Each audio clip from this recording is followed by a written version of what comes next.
My name is Daniel. I'm a chef in Seabrook, a historic coastal town known for its scenic views and vibrant culture. Seabrook is where I found my calling, working at the Ocean's Bounty, a beloved seaside restaurant. The town's charm is magnetic, drawing tourists and locals alike to its picturesque shores and lively streets. I'm 36, and for the past 12 years, I've been married to Amanda, who is 34. Our marriage seemed solid, a partnership built on mutual respect and shared passions. We had no children, but we filled our lives with each other, our careers, and our hobbies.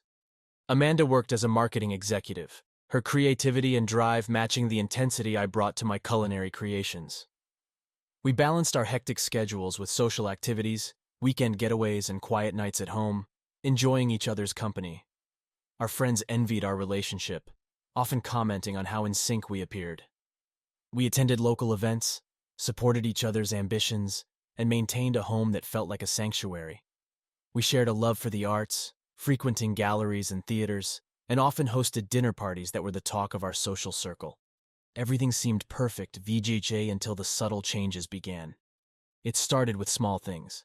Amanda, once so open and engaging, began to seem distant. She became increasingly distracted, her thoughts elsewhere even when we were together. She started attending more late-night social events, outings she claimed were for work or with friends.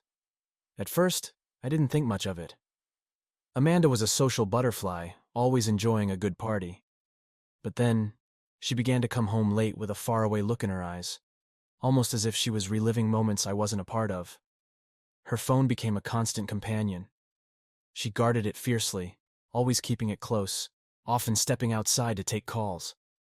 When I asked her about it, she brushed off my concerns with vague excuses, saying it was just work.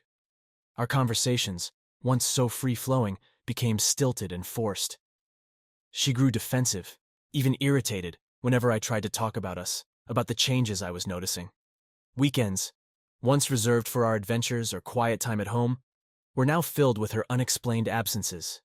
She would leave, claiming to meet friends, but her stories were inconsistent, filled with details that felt rehearsed. I began to feel like a stranger in my own home. My attempts to bridge the growing gap met with walls of secrecy. The turning point came one Saturday evening. Amanda had gone out again, leaving me alone with a sinking feeling in my stomach. As I cleaned up the kitchen after dinner, I noticed her phone left on the counter. It was a rare oversight, and my heart raced at the opportunity to uncover the truth. But the moment I reached for it, Amanda walked back in, snatching it up with a nervous smile. Her quick exit to the bedroom and the hushed phone call that followed only deepened my unease. It was clear something was wrong, something she wasn't telling me. I felt the foundation of our relationship shaking, cracks spreading where there once was solid ground.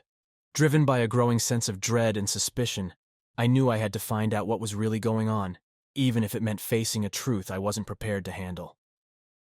The moment of truth arrived one evening when Amanda was in the shower. Her phone, usually so well guarded, was left unattended on the bed. My hands trembled as I picked it up, my heart pounding in my chest. I knew this was an invasion of her privacy, but the gnawing suspicion had become unbearable. Unlocking her phone, I quickly navigated to her messages. My stomach turned as I read the text between Amanda and a man named Chris. The messages were intimate, filled with inside jokes, shared secrets, and plans to meet.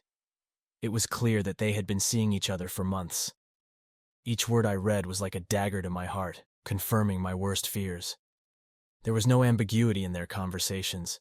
They spoke of their secret meetings, the thrill of sneaking around, and their deepening connection. I felt a surge of anger and betrayal. How could she do this to me, to us?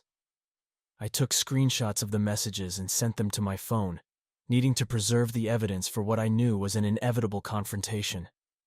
I felt sick, a knot tightening in my stomach as I put her phone back where I found it. Amanda came out of the shower, none the wiser, her carefree demeanor a stark contrast to the turmoil raging inside me. I watched her, feeling a mix of sorrow and rage. How had it come to this?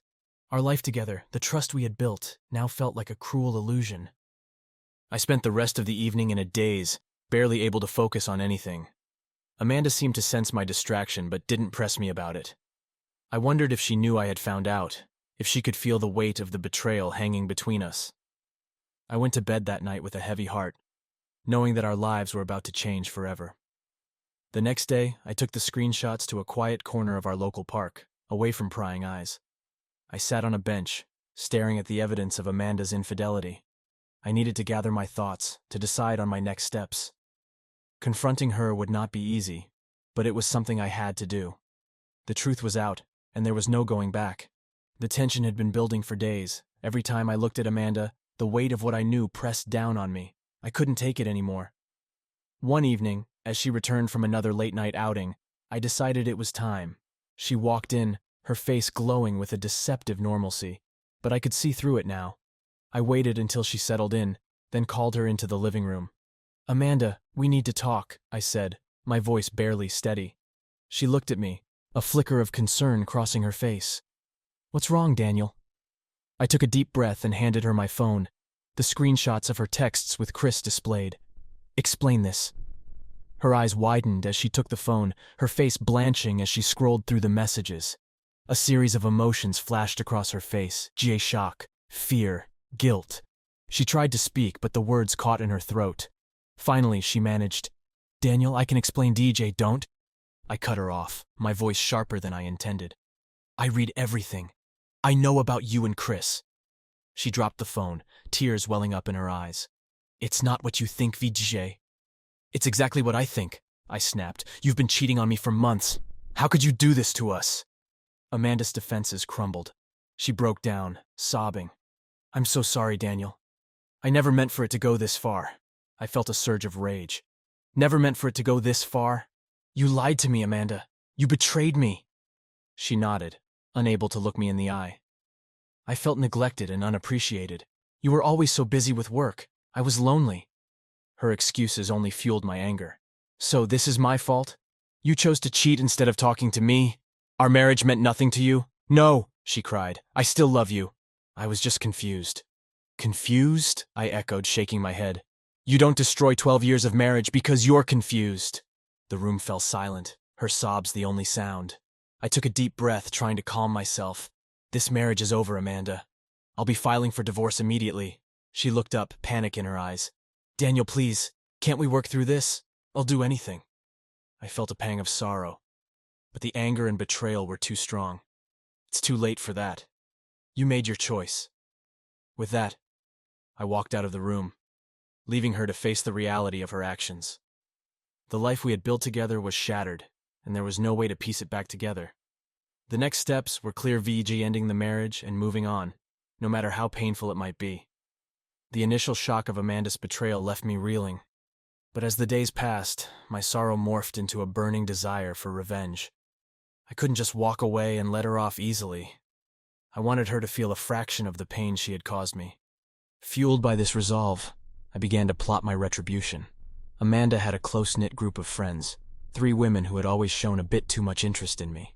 The first was Lauren, a mutual friend who had always been flirtatious, often under the guise of playful banter. The second was Rachel, Amanda's college roommate, who had a history of rocky relationships and had confided in me more than once about her troubles.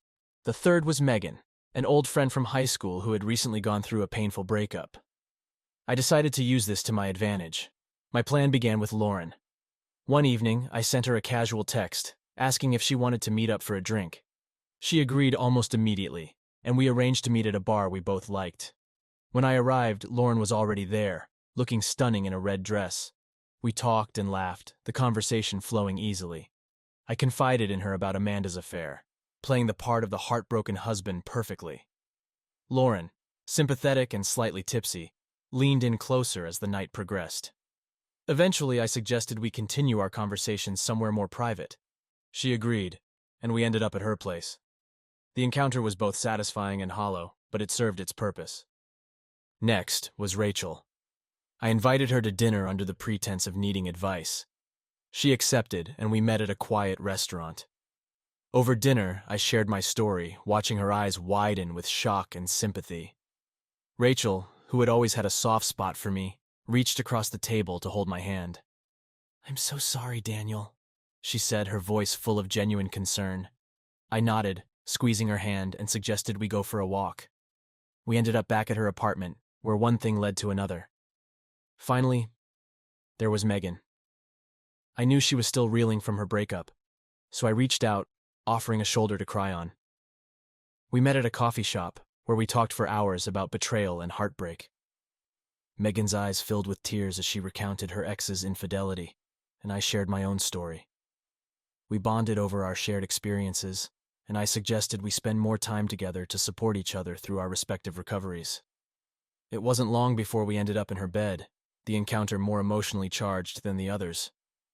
Throughout these encounters, I felt a mixture of satisfaction and emptiness. I knew Amanda would find out eventually. It didn't take long. Lauren, Rachel, and Megan were all part of the same social circle, and news traveled fast. Amanda confronted me one evening, her face a mask of fury and hurt. "How could you?" she screamed, tears streaming down her face. "You slept with my friends?" I met her gaze, unflinching. "Now you know how it feels," I replied coldly. "You destroyed our marriage. This is just the consequence of your actions." She sobbed, trying to justify her actions once more. But I was done listening. "You made your choice, Amanda. Now you have to live with it." I moved out that night, leaving her to deal with the fallout. As I settled into my new apartment, I reflected on what I had done. The revenge had brought a fleeting sense of satisfaction, but it hadn't erased the pain of her betrayal. It was time to focus on rebuilding my life, to find a way to move past the hurt and start anew. With my revenge behind me, I turned my focus to the practical matter of ending my marriage legally. The evidence of Amanda's infidelity was clear and indisputable, giving me the leverage I needed to protect my interests. I contacted a well-regarded divorce lawyer, someone known for handling cases with discretion and precision. We met in his office, a sleek and professional space that exuded competence. "I've gathered all the evidence," I said, handing over the folder containing the screenshots of Amanda's messages with Chris. "I want this divorce to be as straightforward as possible." The lawyer, Mr. Lawson, reviewed the evidence silently, nodding occasionally. "This is solid," he said finally. "We can proceed with filing on the grounds of adultery. Given the clear evidence, we should be able to secure a favorable settlement for you." I felt a sense of relief. "What are the next steps?" "We'll draft the petition for divorce and serve it to Amanda," Mr. Lawson explained. "We'll also prepare for any potential pushback from her side. Although with the evidence you have, it's unlikely she'll have much ground to stand on." The next few weeks were a whirlwind of legal preparations. I gathered financial documents, property records, and anything else Mr. Lawson needed to build a strong case. Despite the emotional turmoil, I felt a sense of empowerment taking control of my future. When the petition was ready, a process server delivered it to Amanda. She called me immediately, her voice a mix of anger and desperation. "Daniel, we can work this out. Please, don't do this." I remained firm. "It's too late for that, Amanda. This is the path you chose." The legal process moved forward, each step bringing me closer to closure. Amanda's initial anger gave way to sorrow, and she made several attempts to reconcile, sending long messages filled with apologies and promises. But my decision was made. I met with Mr. Lawson regularly, each meeting reinforcing my resolve to end this chapter of my life. Amanda's lawyer tried to negotiate terms that were more favorable to her, but with the evidence of her infidelity, she had little leverage. The divorce proceedings were grueling, a stark reminder of how far our relationship had fallen. Yet, with each passing day, I felt a growing sense of liberation. Finally, the day of the settlement arrived. We met in a conference room, Mr. Lawson by my side. Amanda sat across from me, looking fragile and remorseful. Her lawyer presented their final offer, but Mr. Lawson swiftly countered with the terms we had agreed upon. After hours of back and forth, we reached an agreement. I would keep the house, our savings would be split fairly, and Amanda would receive a modest alimony for a limited time. It was a fair settlement, one that protected my interests and allowed me to move forward. Leaving the conference room, I felt a weight lift off my shoulders. The legal battle was over, and I could finally focus on rebuilding my life.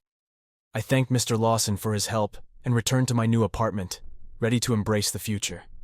Despite the pain and the struggle, I knew that this was the right path. The divorce had been a necessary step towards reclaiming my life, and now, with the legalities behind me, I could truly begin the process of healing and moving on. With the divorce finalized, I focused on rebuilding my life from the ground up. It wasn't easy, but I knew I had to move forward.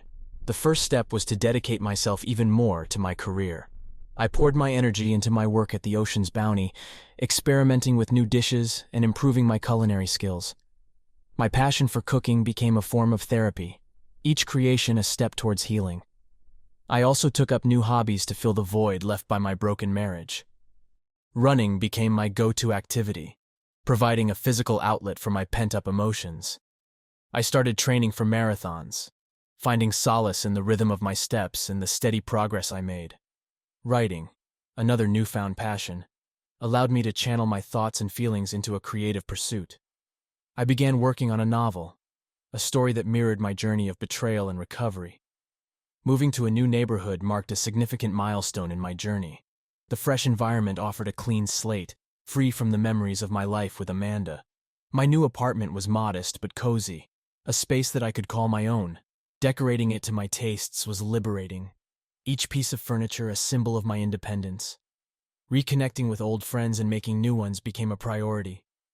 I reached out to people I had lost touch with over the years, rekindling relationships that had once been important to me. These friendships provided a support system, a network of people who cared about my well-being. I also made an effort to meet new people, attending social events and joining local clubs. The camaraderie and shared experiences helped me feel less alone. Therapy played a crucial role in my recovery.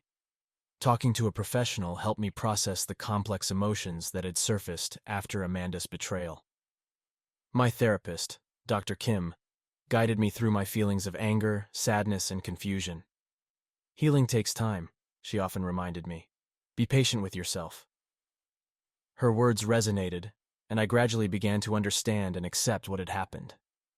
Amanda tried reaching out a few times, her messages a mix of apologies and attempts at reconciliation.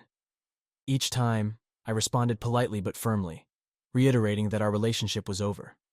She had to face the consequences of her actions, and I needed to focus on my own healing. As the months passed, I started to find peace and fulfillment in my new life. My career flourished, with the Ocean's Bounty gaining even more popularity. I completed my first marathon, a personal achievement that filled me with pride. My novel, though still a work in progress, was shaping up nicely, each chapter a testament to my resilience. One evening, while attending a local art exhibition, I met someone new. Her name was Emily, an artist whose work captivated me. We struck up a conversation, and I found myself drawn to her warmth and creativity.